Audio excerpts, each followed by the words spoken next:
Kami naman, mga taga-lokal, ay patuloy kaming magano. Yayanigin namin lagi yung national government. Hindi naman yayanigin in a negative way. We will continue to pound them with information and things that they need to do because we have to work hand in hand. We cannot do it alone. Sa mga tao lamang, mag-iingat kayo. At the very least that we can give to you now is pumanatag kayo. Tuloy-tuloy lang kami. As many as we can, lahat ng kakayanan namin. Now, nasa kalsada ng Manila. May issue rin ba sa floodgates? Floodgates, yung binuksan natin, kita mo, pansinin mo yung Top Avenue Quirino. Walang baha. Okay. Itong dalawang sarado to, dahil mahina yung pump. Yun. Ito yung natatamasa natin. I'll show you one thing. You see that corner? Kanina, umihigop ng tubig. Tapos ganito. Kasi puno na naman doon. Okay. Ganun lang ang mathematics nun. Connect lang. Ngayon, yung declogging na ginagawa natin is a band-aid solution day to day hanggat wala yung talagang real solution. Which is to create more catch basin and pumping station that are running effectively at mga tubong sapat at nag-uusap. Kasi maraming ginawang tubo rito sa Maynila, hindi nagpapangita. Okay. Based doon sa pag-aaral namin. Hindi nagtatagpo. Hindi nagtatagpo. Okay. Tinadhana pero hindi nagtagpo. Kawawa naman ng taong bayan. Pero i-correct na lahat yan under our watch through the years. So ngayon, wala pa naman nag-updates.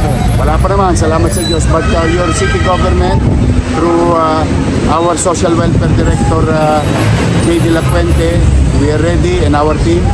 And MDRRMO, through Director Arnel Angeles, we are ready for whatever eventuality the whole day and in the coming days. Salamat po. Thank you, pare. Nay, makukuliyan. Baka maano ka dyan. Nay, huwag ka dyan. Baka ma-leptospirosis ka. Talaga na. I love you. Mag-ingat ka na. Mag-ingat ka na. No, Nay, huwag mong gawin. Ganyan pa. Huwag ka sa gilid. Sa gilid ka. Sa gilid ka, Nay. Wait, itabi mo nga sa nanay. Mamaya po, I love you. So isa to sa mga solusyon po ni Yorme para po ayusin yung baha po dito sa UN. So ayan, binubuksan na po yung nila, mga kanal, drainage yan. So sisip-sipin, kagaya po doon sa Pedro Hill daw na binubuksan po kaya walang baha. So ayan din ang gagawin po ni Yorme dito po sa sa UN.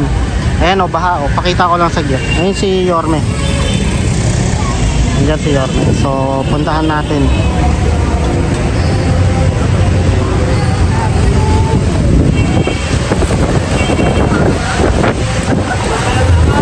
So binubuksan na yung dito, parang kanal po dito, no, na para mabilis po dumaloy kasi normally kasi yung mga putik-putik diyan ay na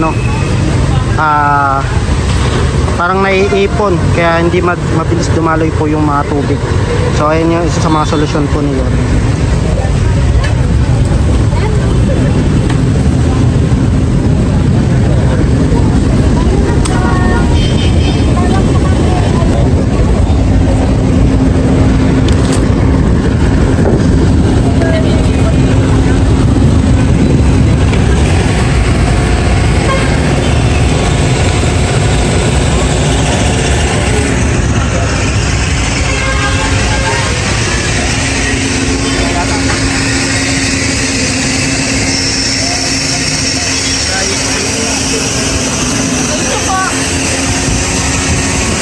Ito yung binubuksan po nilang kanal dito na para at hihigupin po para mas mabilis pong tubig. Normally kasi yung mga putik yung nakakaano dyan. Tignan natin. Actually effective yung ginawa nila doon sa Pedro Hill sa UN. Kasi nawala yung baha. Galing ako sa Pedro Hill, nawala yung baha doon. Hindi naman totally nawala. sobrang umonte. Hindi naman ganito karami. Ayan, nilihigop na nila oh. So, ayun yung ano ni Yorme.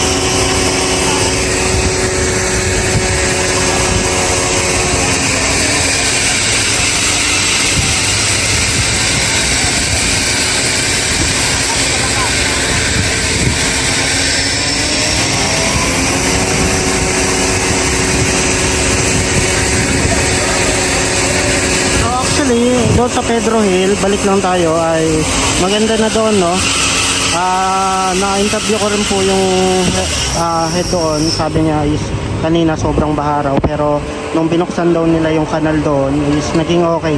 Then i-monitor na lang para hindi po maano ng kalsada kasi may mga dumadaan. Para aware sila na may nabuksan na parang kanal dito.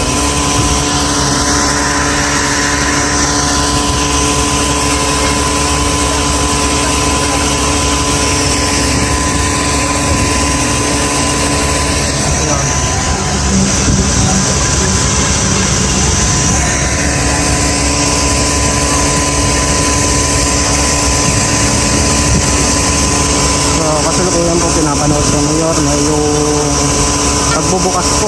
Medyo nahihirapang buksan to. Kasi tip-tatak.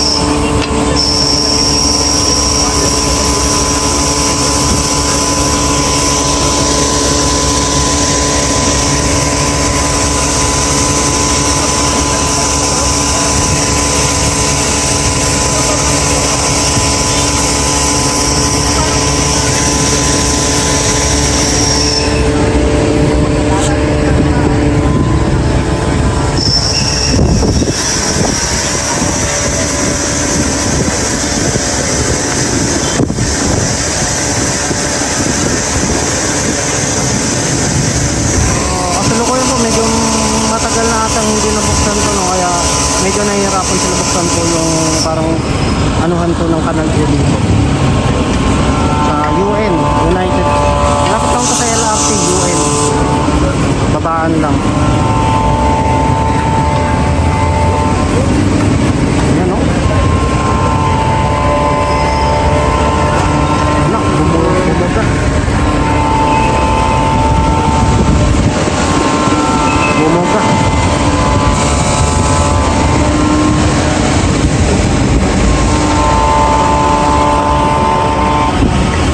Burak yung lumabas. Ibig sabihin matagal na talaga to, no? Talaga ayun yung umaano. Ayan, pakita ko. Mga naparahan na yan.